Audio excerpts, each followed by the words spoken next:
The home of the common Joe and the common Sally in the know, even more so than all those media talking heads.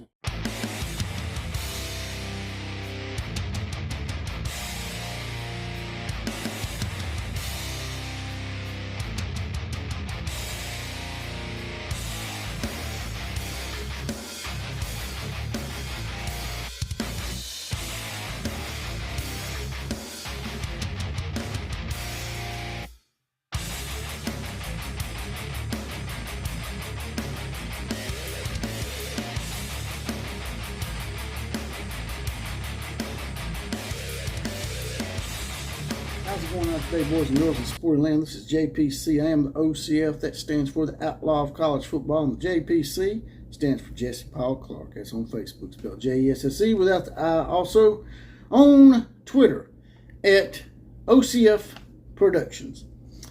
And today, class, we're going to do a Week 10 preview. Coming up this week, I think this is, we're starting to get into the meat of it. So I'm going to start maybe doing a podcast each week about the upcoming week instead of doing a good and ugly. I'll also do a preview for the upcoming week.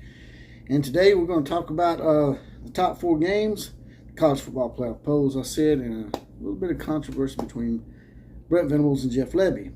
Now, getting right to it, we'll start with the top 4 games of the week, in my opinion, are Alabama at LSU. Alabama's ranked 6th. I think LSU's ranked 10th. Tennessee at Georgia.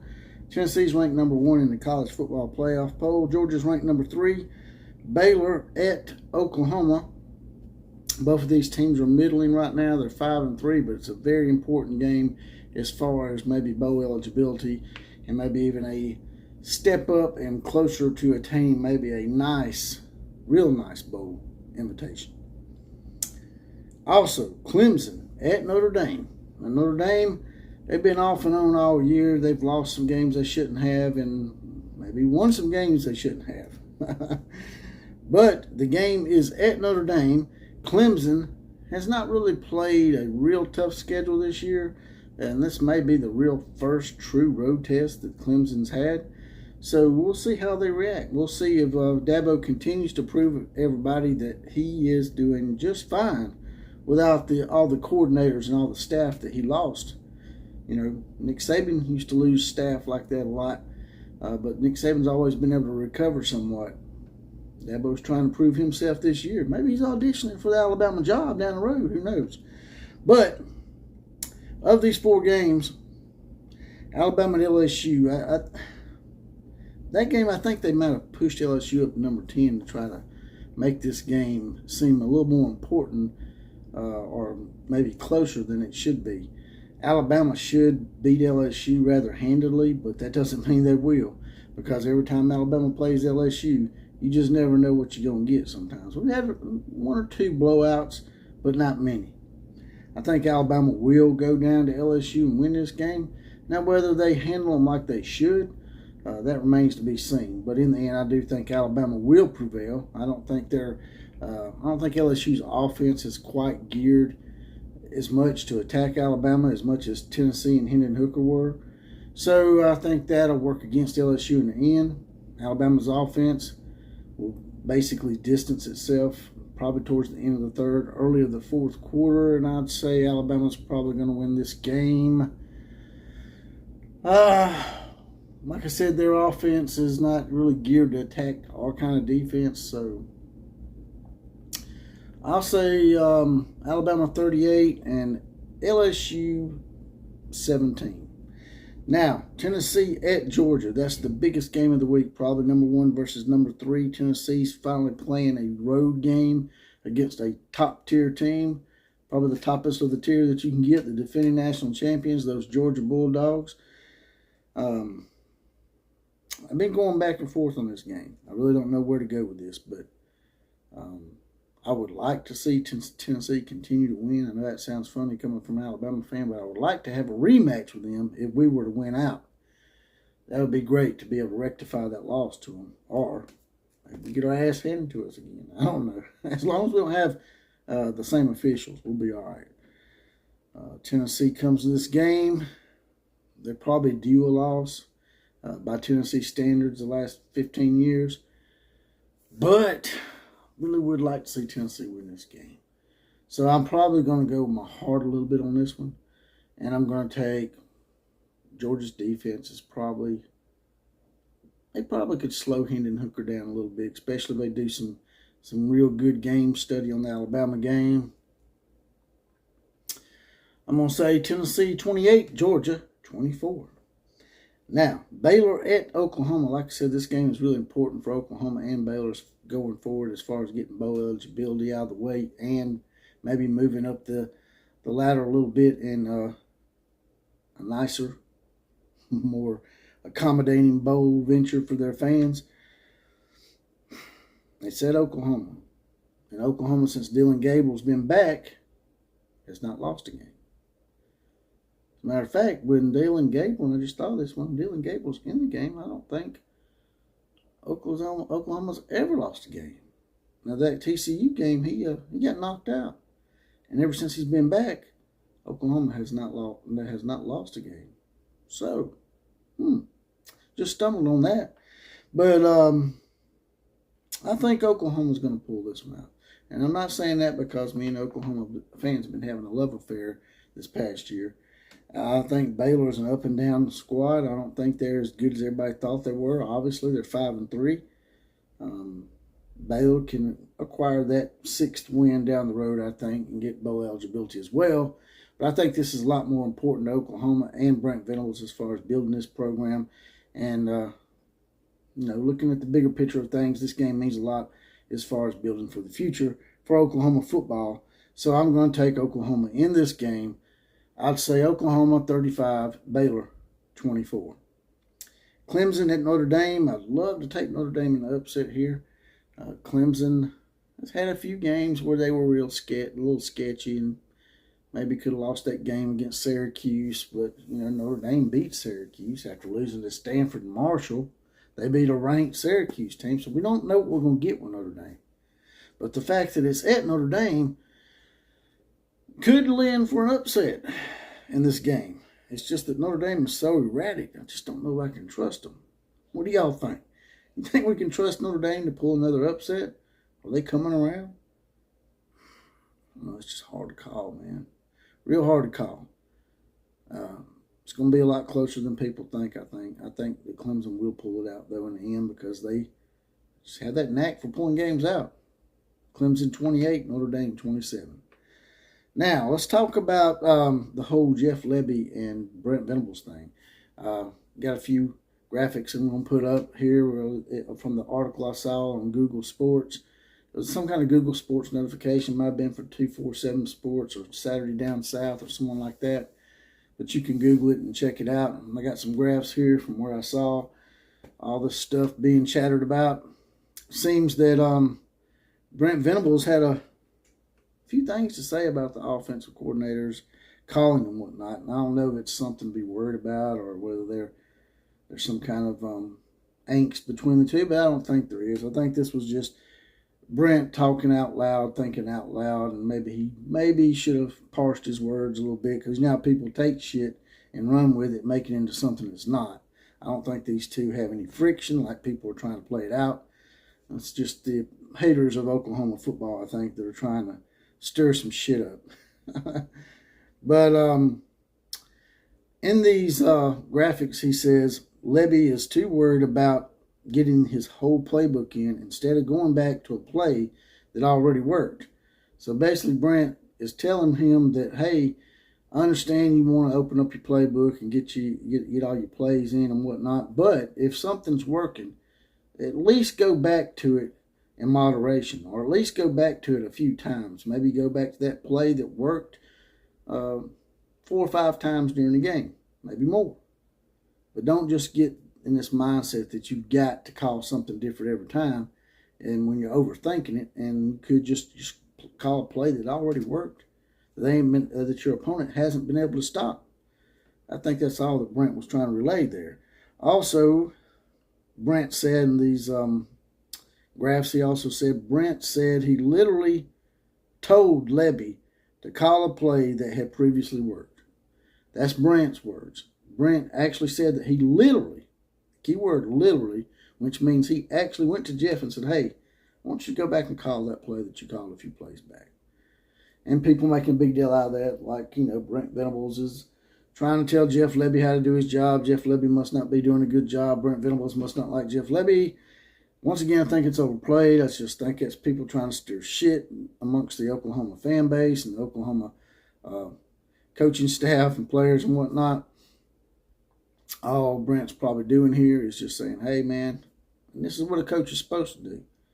He's supposed to delegate, sure enough. But if he sees something that's going awry or he sees something that might can help his team, he's supposed to go to the offensive coordinator, defensive coordinator, whomever, and tell him, hey, look, man, I got a suggestion for you. That play that you done about 3 or 4 plays back, I think it's time to call that play again. And I think that's all Brent was doing. Also, Brent says you can't live in 2nd and 10 all day, Jeff. That could be a little, I don't know, man. That could be a little more, that could be considered criticism somewhat. But, once again, I think that Brent's just making suggestions. Now, it may have come across a different way to Jeff Lebby. I don't know. I'm not Jeff Lebby. I'm not in Jeff Lebby's mind. But it does seem like, in a way, that Brent Venables is sort of questioning the play calling sometimes with Jeff Lebby, which I have no problem with that because that's what a head coach is supposed to do. Okay? But my problem with Brent doing that is this. Brent is a defensive specialist. And to me, the offense hasn't been the problem most of the year. Outside the Texas game, the offense has not been the issue. What I think Brent needs to worry about is Ted Roof. Instead of questioning and criticizing your offensive coordinator, where everybody can see you doing it, maybe you need to concentrate a little bit more on Ted Roof. That's just my opinion, and I'm a straightforward guy. Not trying to piss any Oklahoma fans off. I'm just saying that if you're going to call somebody out, either call both of them out or don't call neither one of them out, because the one that's really messing up is the one you're not calling out. It's the defensive side of the ball. And maybe that's a soft spot for you and you don't want to touch that. But you got to. You got to seem fair and you got to seem valid. And if you're criticizing an offense that put up 52 points, I think the last against Kansas, and then last week y'all beat Iowa State 27-13. Iowa State's got a pretty damn good defense, man. You're not going to run up a big ass score on Iowa State. Just not. Nobody has all year. While Iowa State is 3-5, they've pretty much shut down just about every offense they've played. So once again, I think that the criticism towards Jeff Lebby from Brent is a little uncalled for. That's my opinion. I think he needs to concentrate more on Ted Roof.